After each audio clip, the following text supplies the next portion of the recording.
پڑھنے یا کوشش، ویسے تو انسان نہیں پڑھ سکتا نفل، لیکن اب خلوص دل سے 2 نفل بھی پڑھ لیں، میں کہتا ہوں وہ بہت زیادہ ہے، خلوص دل سے، خشوع و خضوع سے، رب تعالیٰ کو حاضر و ناظر جان کر۔ لیکن اس کی روایت میں آتا ہے کہ جو شخص 12 رکعت نفل پڑھے گا، 12 رکعت نفل پڑھنے کے بعد اس شخص نے اگر 100 مرتبہ سبحان اللہ والحمد للہ ولا الہ الا اللہ واللہ اکبر، 100 مرتبہ یہ، پھر 100 مرتبہ استغفر اللہ پڑھا، اور پھر 100 مرتبہ حضور پاک صاحب اللہ صلی اللہ تعالیٰ علیہ وسلم کی بارگاہ میں درود شریف پڑھے گا، اور پھر وہ صبح اٹھ کر روزہ رکھے گا،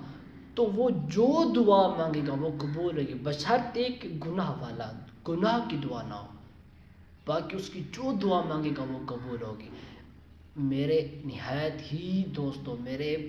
بھائیوں، یہ ایک عظیم رات ہے، یہ اللہ پاک کی طرف سے ہمیں تحفہ ہے، کیا پتہ اگلی دفعہ ہم یہاں ہوں یا نہ ہوں، اس لیے اس رات کو غنیمت سمجھ کر ہمیں اللہ پاک کی عبادت کرنی چاہیے، اس رات ہمیں اللہ پاک کو راضی کر لینا چاہیے، اللہ پاک سے راہ و رسم بڑھا لینا چاہیے،